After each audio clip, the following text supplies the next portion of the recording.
Now, Ukraine says it has downed 12 Russian missiles, including 6 hypersonic Kinzhals, over the capital Kyiv. The latest strike came as several African leaders arrived in the city on a peace mission. The delegation includes South African President Cyril Ramaphosa, as well as leaders from Senegal, Zambia, the Comoros and Egypt. They were expected to hold talks with Ukraine's President Volodymyr Zelensky before traveling on to St. Petersburg to meet with Vladimir Putin on Saturday.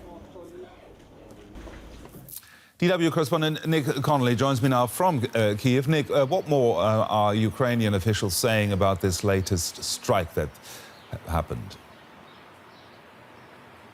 Well, certainly this was a very loud morning here in Kyiv. Lots of anti-missile systems to be heard. People were just going about their day, and then there was an air raid warning, and within a few minutes those bangs got going, a sense that these were very fast-moving ballistic missiles that are a lot harder to shoot down than cruise missiles.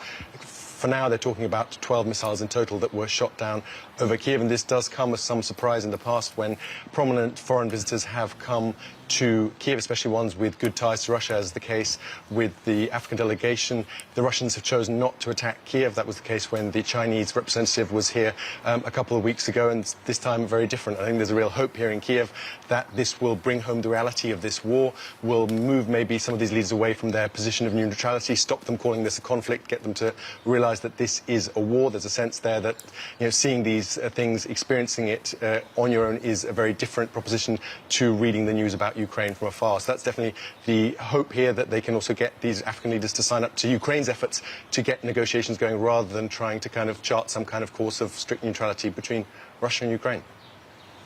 Now, you mentioned the African leaders there visiting Kyiv today.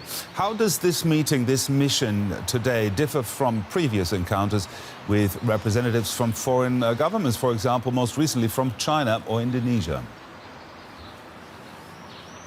It's actually difficult to see what it is they're bringing to the table in terms of a solution, a way to get to the negotiating table. Right now, both Ukraine and Russia sticking to their demands. Ukraine's in no mood to make big territorial concessions to the Russians to freeze the conflict, as the Russians would probably want them to. There has been talk of, and Reuters got some information of some draft proposals that the African delegation is suggesting some kind of Russian withdrawal. Not clear if that's full withdrawal or just partial withdrawal, as a prerequisite for maybe having some sanctions on Russia lifted, as a kind of confidence-building measure towards starting talks. But it is very difficult to see what it is they can achieve, and certainly there are lots of analysts who say this is just a distractionary tactic.